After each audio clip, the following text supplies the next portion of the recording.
Cowboy bathed in the wrong river. Apache chief. Whoever bathes in this water will marry my daughter. The noon sun was high in the clear sky, shining hard on the dry desert ground. The hot air waved off the parched soil as a single traveler, covered in dirt and tired, rode near the edge of the water.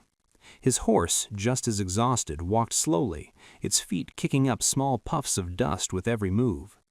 For many days the rider had been moving, going over hills and flatlands, with no friends except the breeze and the never-ending view. His name was Thomas Reed, a quiet man made tough by years of roaming the West. He did not like cities or bars, liking the quiet of the open fields better.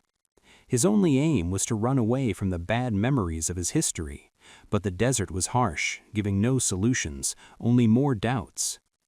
Thomas had heard stories of a secret river deep in tribal lands, a holy stream that could clean away all kinds of problems. Many people said it had curing magic, although nobody who looked for it ever came back to speak of it.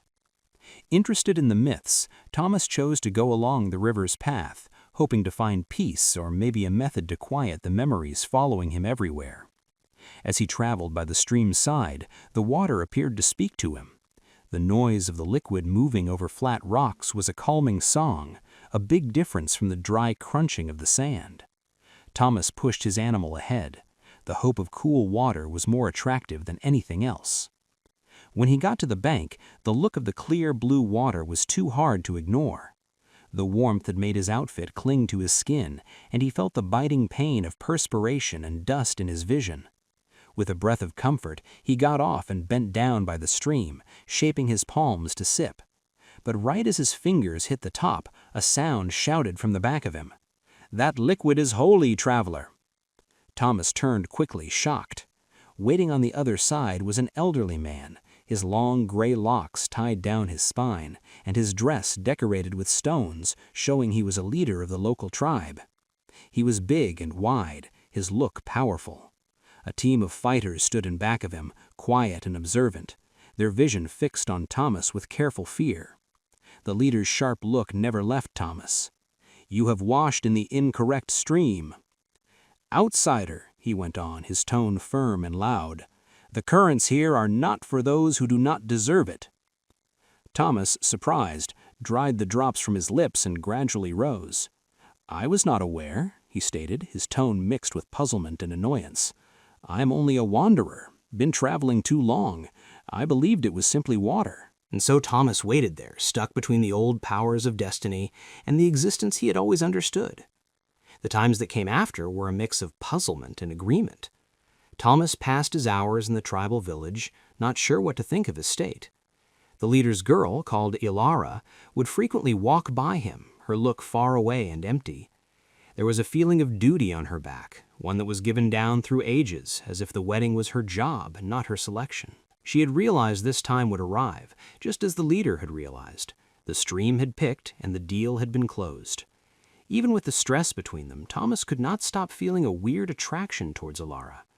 There was something in how she moved, a silent power that made him think of the untamed lands he had traveled. She was not the helpless girl he had guessed, but a female who had been formed by her tradition, her folks, and the creek's wish. Thomas's brain, however, was far from calm. Every day he fought with the truth of his spot. He was a rider, a wanderer, a guy who had never remained in one location for a long time.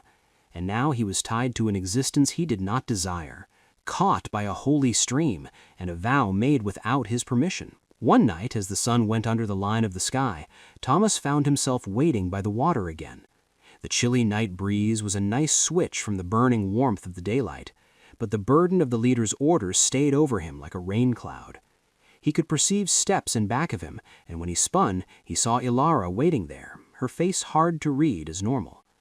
She spoke nothing at the start, just viewing him with the peaceful look that always appeared to cut through his guards. At last, after what felt like a long time, she talked. "You do not wish to be here," she stated quietly. It was not a query, but a declaration of fact. Thomas moved his head yes, his neck stiff with annoyance. "I never requested this. I do not even comprehend why I am here, why I am connected to your folks." Ilara moved nearer, her vision fixed on his. "The stream picked you, Thomas Reed. It does not look logical to you when it never will, but you have to agree to it. There is no running from what has started." Thomas's ribs squeezed as he battled back the need to dash, to get away from the chains that had been put on him. But Ilara's nearness, her peace, seemed to settle him in a manner he could not describe. "I do not know what to act," he admitted, his tone rough with annealing. "I do not know how to exist in this way." Ilara reached out, her palm sitting on his limb. "You do not have to do it by yourself. I will assist you just as the stream will assist us both. But first, you have to believe in me." Thomas peered into her eyes, and for the primary time he viewed not the child of a tribal leader, but a female who grasped the burden of their common destiny. The road forward was unsure, but in that instant Thomas realized that the stream's wish could not be refused. It had carried him here, and it would form his days to come in ways he could never have guessed. And so, with a silent move of his head, Thomas took his destiny, prepared to meet whatever arrived next.